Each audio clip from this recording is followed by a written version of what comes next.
Latihan soal SKB CPNS Analis Kepegawaian.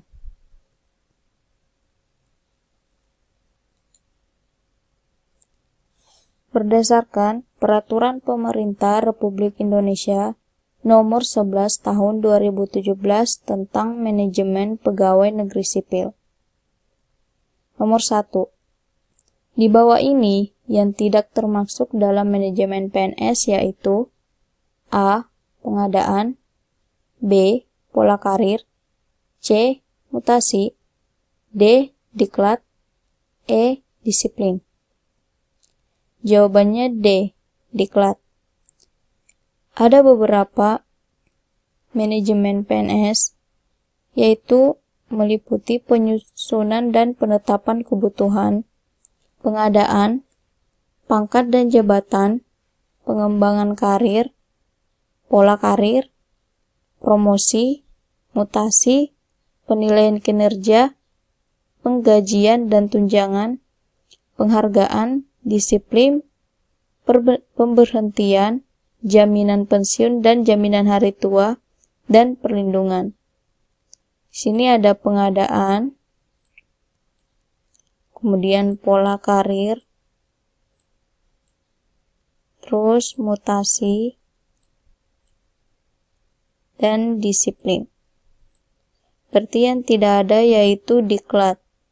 Yang tidak termasuk dalam manajemen PNS berarti D. Diklat. Nomor 2. Presiden selaku pemegang kekuasaan tertinggi pembinaan PNS berwenang menetapkan A. Pengangkatan dan pemberhentian PNS, B. Pengangkatan PNS, C. Pengangkatan, pemindahan, dan pemberhentian PNS, D. Pelantikan, pemindahan, dan pemberhentian PNS, E. Pelantikan dan pemecatan PNS. Jawabannya C. Pengangkatan, pemindahan, dan pemberhentian PNS. Ini ada di pasal 3 di bab 1. Presiden selaku pemegang kekuasaan tertinggi pembinaan PNS berwenang menetapkan pengangkatan, pemindahan, dan pemberhentian PNS. Jadi pengangkatan, pemindahan, dan pemberhentian PNS. Jadi jawabannya C. Nomor 3.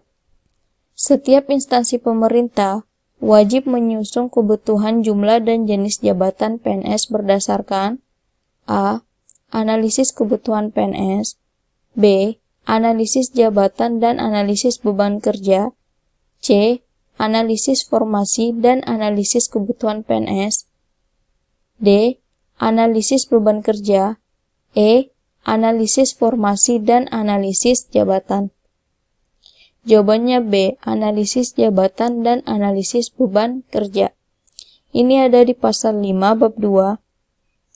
Setiap instansi pemerintah wajib menyusun kebutuhan jumlah dan jenis jabatan PNS berdasarkan analisis jabatan dan analisis beban kerja.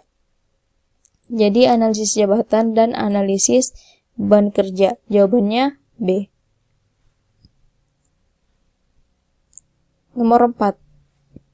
Penyusunan kebutuhan jumlah dan jenis jabatan PNS yang berdasarkan analisis jabatan dan analisis beban kerja meliputi kebutuhan jumlah dan jenis dari A.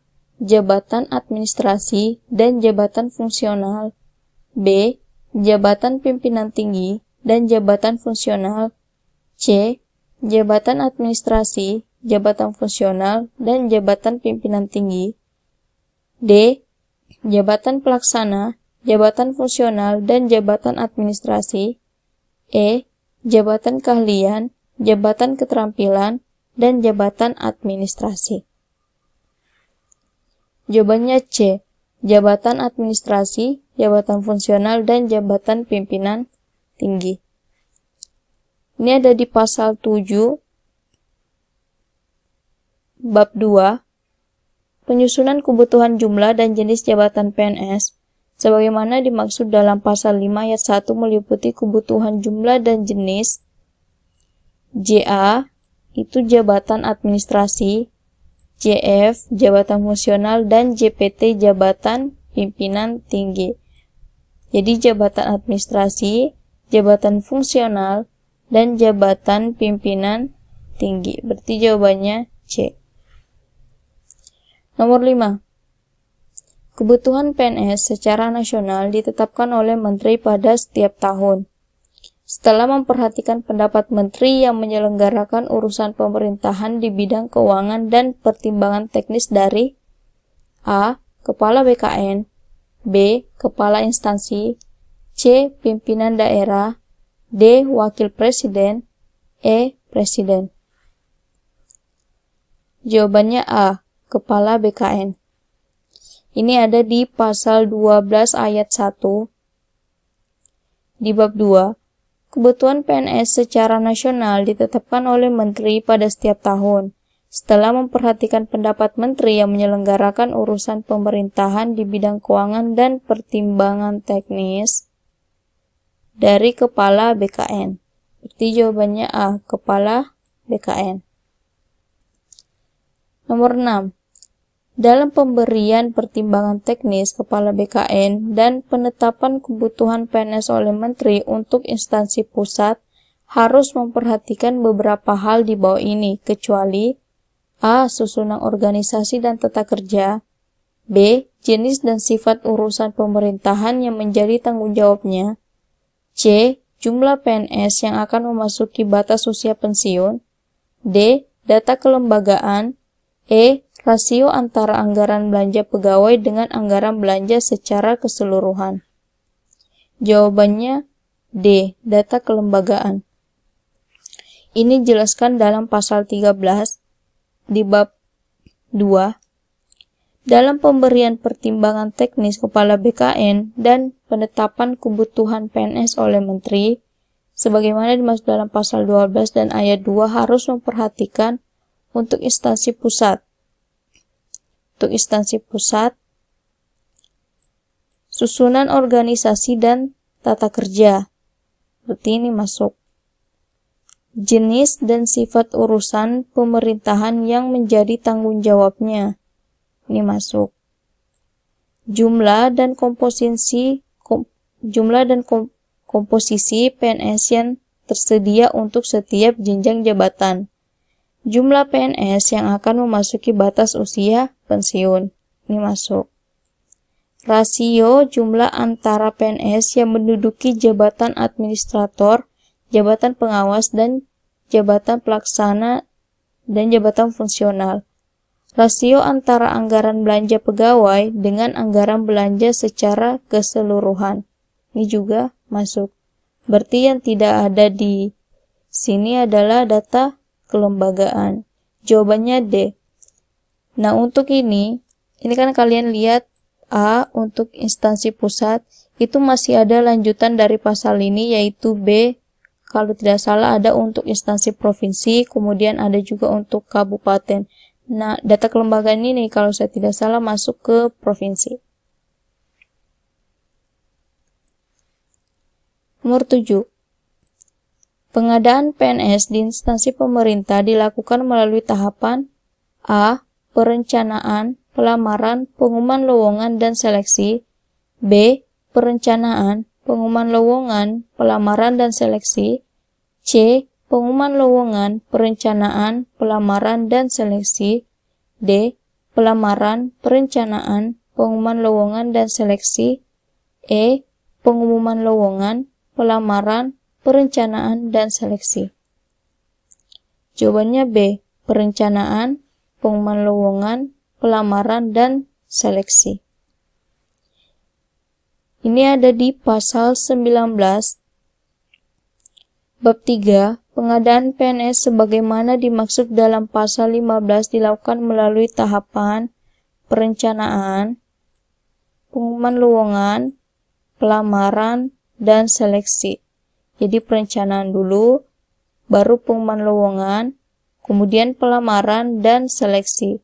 Ini masih ada lanjutannya. yaitu pengumuman hasil seleksi, kemudian pengangkatan calon PNS dan masa percobaan calon PNS, dan pengangkatan menjadi PNS. Nah, kita semua baru sampai di sini, hasil seleksi. Jadi jawabannya B. Nomor 8. Pelamar yang dinyatakan lulus seleksi pengadaan PNS dan telah diangkat dan ditetapkan sebagai calon PNS wajib menjalani masa percobaan selama A. 6 bulan, B. 1 bulan, C. 1 tahun, D. 1 tahun 6 bulan, E. 2 tahun. Jawabannya C. 1 tahun. Ini tercantum dalam pasal 34 di bab 3. Calon PNS sebagaimana dimaksud dalam pasal 33 wajib menjalani masa percobaan selama 1 tahun. Jadi pelamar yang dinyatakan lulus seleksi itu dan diangkat dan ditetapkan sebagai calon PNS itu wajib mengikuti masa percobaan selama 1 tahun. Masa percobaan ini itu sama dengan prajabatan. Prajabatan.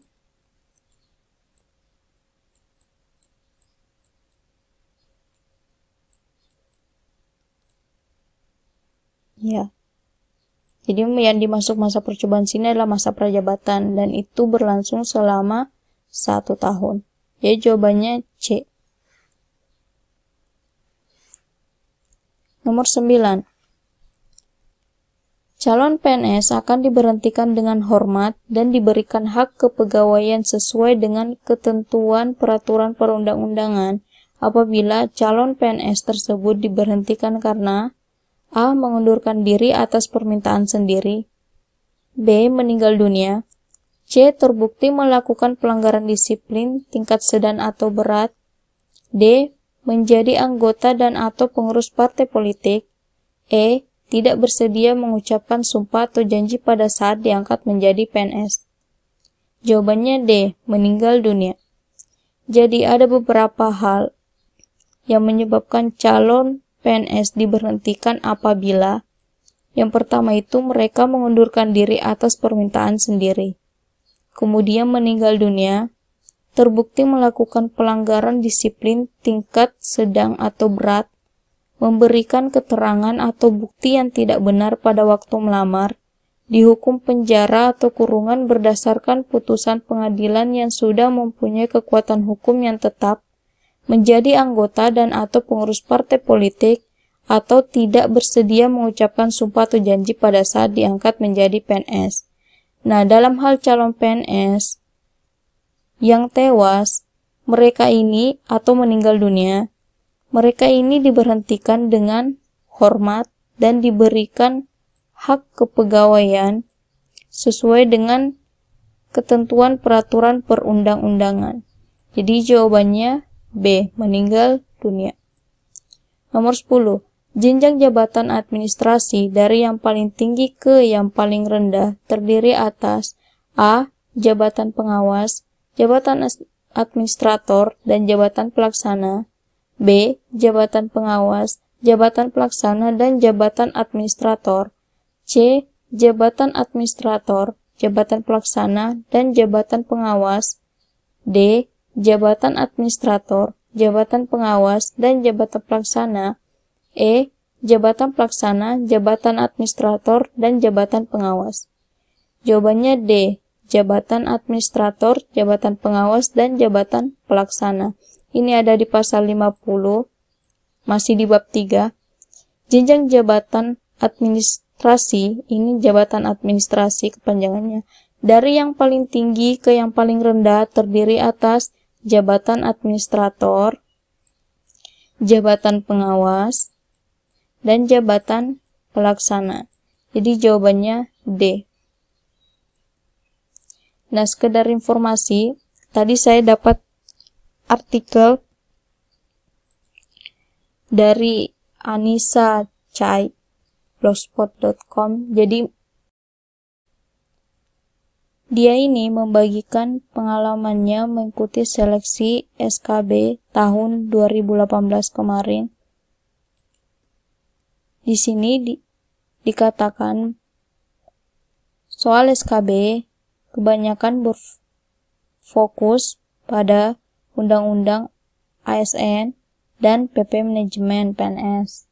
Banyak banget soal dari situ dan juga terkait Perka BKN yang mengatur tentang jabatan fungsional analis kepegawaian. Nah, dengan ini kita bisa jadi punya patokan bahwa ternyata model soalnya seperti itu. Jadi ini bisa jadikan referensi. Kalian bisa cari pengalaman-pengalaman lain, siapa tahu masih banyak di luar sana orang yang share juga pengalamannya mengenai SKB ini. Kalian bisa cari di internet. Semakin banyak informasi yang kalian temukan itu semakin bagus. Ya.